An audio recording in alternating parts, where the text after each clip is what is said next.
नमस्कार, जनता टीवी देख रहे हैं आप और मैं हूं आपके साथ रितेश कुमार गौतम और बात करेंगे उत्तराखंड में ग्लोबल इन्वेस्टर समिट को लेकर। राजधानी देहरादून में 8 और 9 दिसंबर को होने जा रहे ग्लोबल इन्वेस्टर समिट की तैयारियां अंतिम चरण में हैं। तो वहीं इस समिट को लेकर मुख्यमंत्री पुष्कर सिंह धामी का बयान आया है। उन्होंने कहा कि इस समिट में देश विदेश के उद्योगपति समूहों ने आने की सहमति जताई है।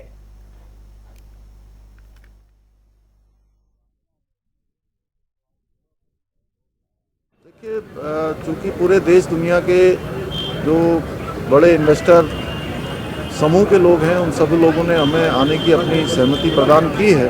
विस्तार से उसको बता दिया जाएगा। हमारे आदरणीय प्रधानमंत्री जी का और गृह मंत्री जी का भी उसमें हम सबको आशीर्वाद मिलेगा और निश्चित रूप से जो उन्होंने काम वाइब्रेंट गुजरात शुरू किया था, उसी की तर्ज पर डेस्टिनेशन उत्तराखंड हमने शुरू किया है, जो हमारे राज्य के लिए एक बड़ा अवसर है हम सब लोगों के लिए। और इससे जहां निवेश आएगा, उद्योग लगेंगे, वहीं हमारे सभी नौजवान युवा साथियों को अपने घर के पास रोजगार के अवसर भी पैदा होंगे। तो वहीं जीआईएस को लेकर प्रशासन की ओर से तैयारियों का लगातार निरीक्षण किया जा रहा है। इस कड़ी में अपर मुख्य सचिव राधा रतूड़ी और जिलाधिकारी सोनिका ने भी देहरादून पहुंचकर स्थलीय निरीक्षण किया और इस दौरान अपर मुख्य सचिव राधा रतूड़ी ने समिट में होने वाले विभिन्न कार्यक्रमों की जानकारी ली। हम लोगों ने तैयारियां तो करीबन 2 महीने से पहले ही चालू कर दी थी और अब तो फाइनल स्टेजेस में है सारी तैयारियां, चाहे रोड हो गई, चाहे सफाई व्यवस्था हो गई, पोल्स की सफाई हो गई, यूपीसीएल के कार्य हो गए, नगर निगम के कार्य हो गए, एमडीडीए के कार्य हो गए, फसाड के, पेंटिंग के, सभी चल रहे हैं। एफआरआई क्योंकि साइट है, वहाँ भी इवेंट मैनेजमेंट कंपनी ने अपने कार्य शुरू कर दिए हैं और फाइनल स्टेजेस में। ग्लोबल इन्वेस्टर समिट की तैयारियों को लेकर पूरे उत्तराखंड को सजाया जा रहा है। तो वहीं कैबिनेट मंत्री सतपाल महाराज से हमारे संवाददाता यशराज आनंद ने इस पूरे विषय को लेकर बातचीत की। सुनते हैं सतपाल महाराज का क्या कहना है। कैबिनेट मंत्री सतपाल महाराज, आइए सतपाल महाराज से बात करते हैं कि किस प्रकार से पर्यटन का विकास हो रहा है। चूंकि यहाँ पर जीआईएस यानी ग्लोबल इन्वेस्टर समिट होना है, तो क्या ग्लोबल इन्वेस्टर समिट में किन किन परियोजनाओं को रखा गया है ताकि पर्यटन का विकास हो। और चूंकि उत्तराखंड एक पर्यटन राज्य है, तो जानते हैं सतपाल महाराज से किस प्रकार से पर्यटन का विकास सबसे पहले उत्तराखंड में किया जा रहा है, चूंकि उत्तराखंड की आधारशिला ही पर्यटन है। इसके लिए मेडिकल टूरिज्म को हमने रखा है, प्रायोरिटी पे रखा है और विदेश के लोग चाहते हैं कि यहाँ हॉस्पिटल को फंड करें ताकि उनके नागरिकों का भी इलाज हो सके। और आपको पता है कि हिंदुस्तान के अंदर मेडिकल ट्रीटमेंट सस्ता है, तो लोग चाहते हैं कि अच्छा भी है और सस्ता भी है। और भारत के मेडिकल डॉक्टर्स और नर्सेज ने पूरी दुनिया में काम किया हुआ है, तो भारत की बड़ी अच्छी रेपुटेशन है मेडिकल साइंस की तरह। इसके साथ आयुष के अंदर और आयुर्वेदिक चिकित्सा जो कराना चाहते हैं, और भी जो हमारे साउथ इंडिया की जो पद्धतियाँ हैं, जो बहुत सी आयुष की पद्धतियाँ हैं, उनको अपनाना चाहते हैं, तो उसके लिए हिंदुस्तान, ये जो हमारा उत्तराखंड है, बड़ा एक स्वर्णिम स्थान है। इसके साथ साथ डाइवर्सिफाई करने का हमने किया है। औली के लिए स्कीइंग और गौरसों तक हम उसको एक्सपैंड कर रहे हैं, तो काफ़ी हमने नए डेस्टिनेशन चुने हैं। जैसे कार्तिकेय स्वामी को नया डेस्टिनेशन हमने बनाया है, उसमें अब मलेशिया से भी लोग आ रहे हैं, तो काफ़ी उसकी प्रसिद्धि हो रही है। तो नए डेस्टिनेशन हमने फॉर्म किए हैं और आप जानते हैं कि अब ट्रेन भी अब का काम चल रहा है, तो वो भी होने वाला है पूरा। ग्लोबल इन्वेस्टर समिट में किस प्रकार से परियोजनाओं को रखा गया है, क्योंकि सुना जा रहा है कि रोपवे का निर्माण किया जाएगा, विदेशों से भी आएंगे, तो क्या है आखिर इसमें किस प्रकार से योजनाओं का विकास किया जाएगा उत्तराखंड के लिए? उसमें हमारी जो रोपवे हैं, पोमो कंपनी है जो रोपवे बनाएगी, ताकि आराम से आप केदारनाथ की यात्रा कर सकें, हेमकुंड की यात्रा कर सकें, यमुनोत्री की यात्रा कर सकें। 3 जगह हमारा रोपवे बनाने का अभियान है।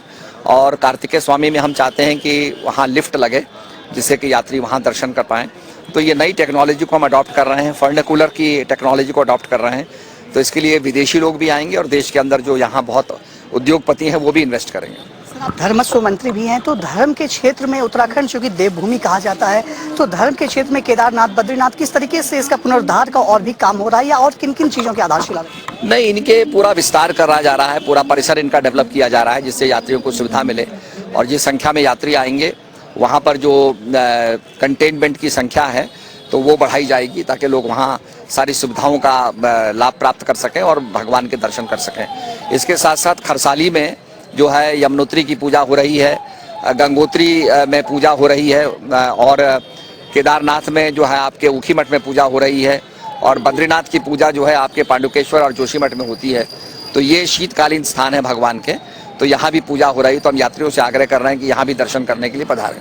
सर, मेरा अंतिम प्रश्न है आपसे कि लोकसभा चुनाव आने वाला है। सर, लोकसभा चुनाव में किस प्रकार से आप देखते हैं, क्या आप सांसद का चुनाव लड़ना चाहते हैं? मैं कोई सांसद का चुनाव नहीं लड़ रहा हूँ, पर निश्चित रूप में लोकसभा का जो चुनाव होगा उसमें हमारी पार्टी जो है वो परचम लहराएगी और 2024 को हम फतेह करेंगे। कितने उत्साहित हैं विधानसभा के रिजल्ट से? नहीं, मैं बहुत उत्साहित हूँ। मुझे तो जाने का मौका मिला। मैं छत्तीसगढ़ गया, मध्य प्रदेश गया, उसके बाद मैं राजस्थान गया। तो मैंने देखा कि मोदी जी का जो करिश्मा है वो काम कर रहा था, और मोदी जी की गारंटी विशेषकर काम कर रही थी। लोगों ने उसी से उत्साहित होकर के कमल का फूल खिलाया। तो हमारे साथ मौजूद थे कैबिनेट मंत्री सतपाल महाराज। उन्होंने स्पष्ट रूप से कहा कि उत्तराखंड में फिर से एक बार भाजपा का परचम लहराएगा और भाजपा यहाँ पर पूर्ण बहुमत के साथ जीतेगी। साथ ही साथ उन्होंने कहा कि उत्तराखंड में जो विकास किया जा रहा है वो विकास सिर्फ नाम नहीं दिया जा रहा है जैसा कांग्रेस कहते हैं, बल्कि विकास अपने आप में एक विकास का रूप रख रहा है। कैमरा पर्सन रोहित के साथ मैं यशराज आनंद, जनता टीवी, देहरादून। तो वहीं राजधानी देहरादून में स्मार्ट सिटी परियोजना के अंतर्गत मुख्यमंत्री धामी ने दिलाराम बाजार स्थित राष्ट्रीय ध्वज स्मारक का लोकार्पण किया। इस दौरान मुख्यमंत्री धामी ने मीडिया से बात करते हुए कहा, राष्ट्रीय ध्वज हमारी आन बान और शान है, हम सबके लिए प्रेरणा है, और ये ऐसे स्थान पर लगाया गया है जहां से हमारे राष्ट्रपति का आशियाना भी समीप है।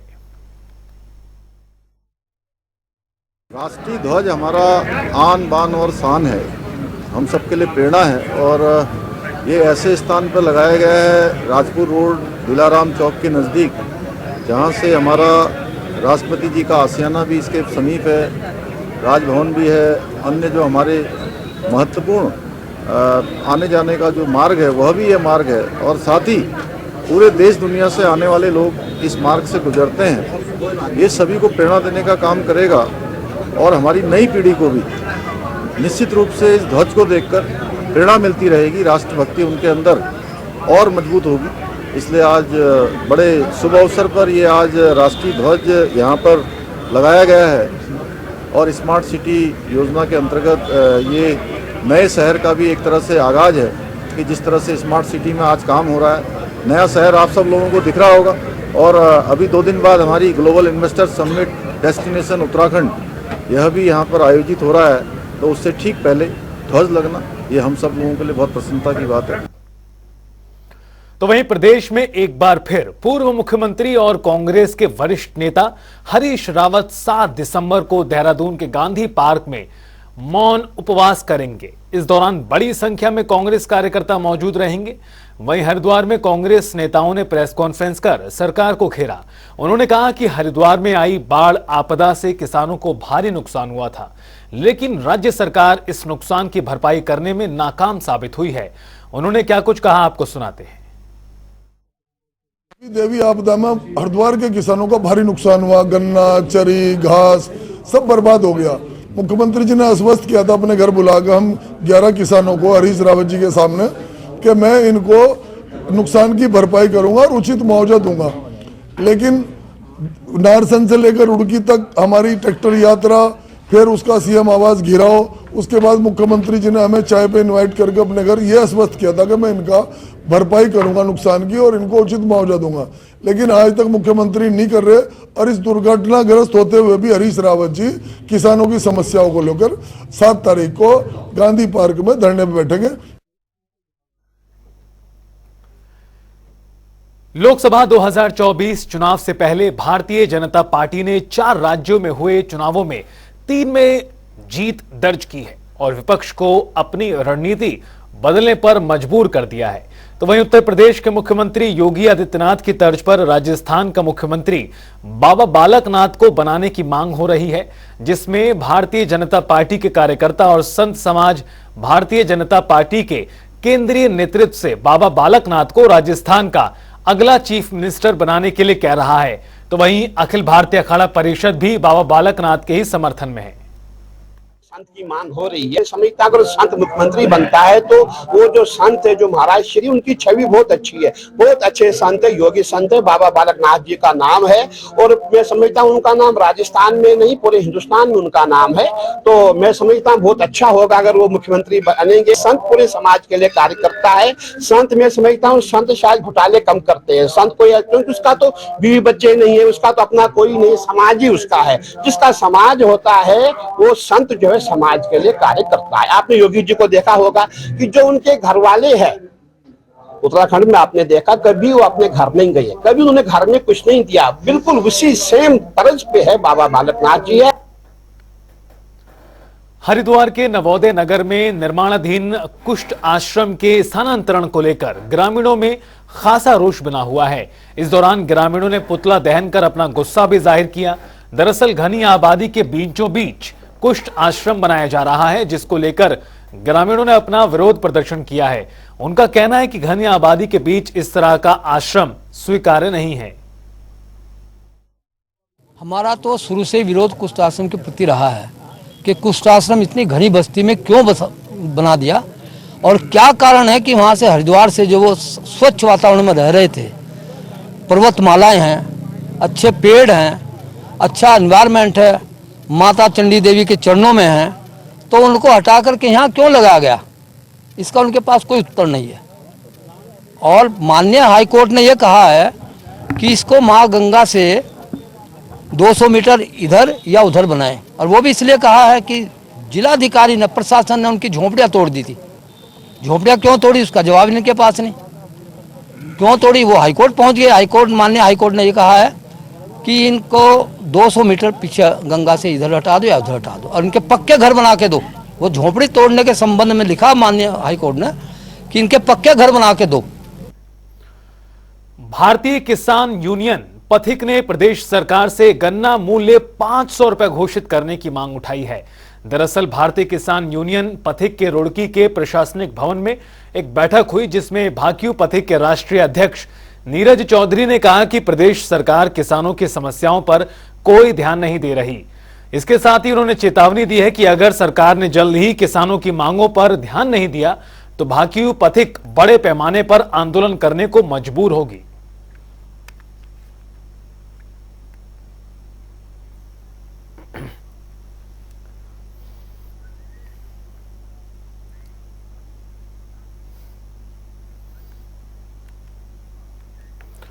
और चलिए अब एक नजर 2 मिनट में 10 बड़ी खबरों पर।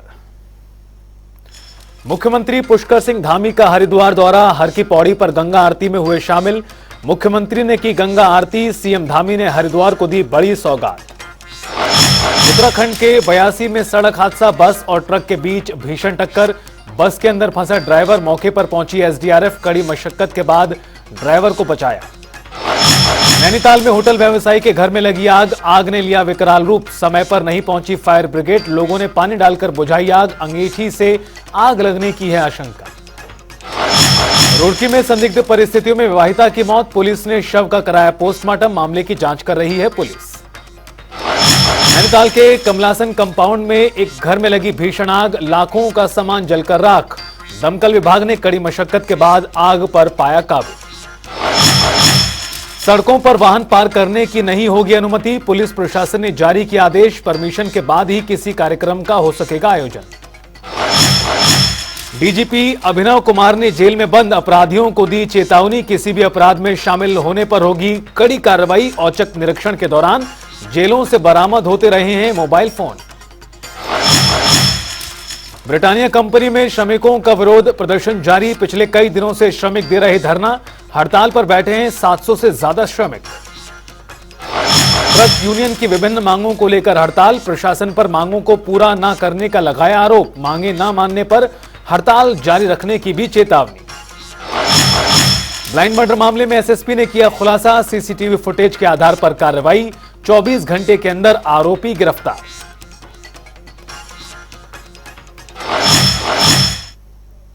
और फिलहाल इस बुलेटिन में इतना ही। वक्त हो चला छोटे से ब्रेक का। जनता टीवी पर खबरों का सफर लगातार जारी है।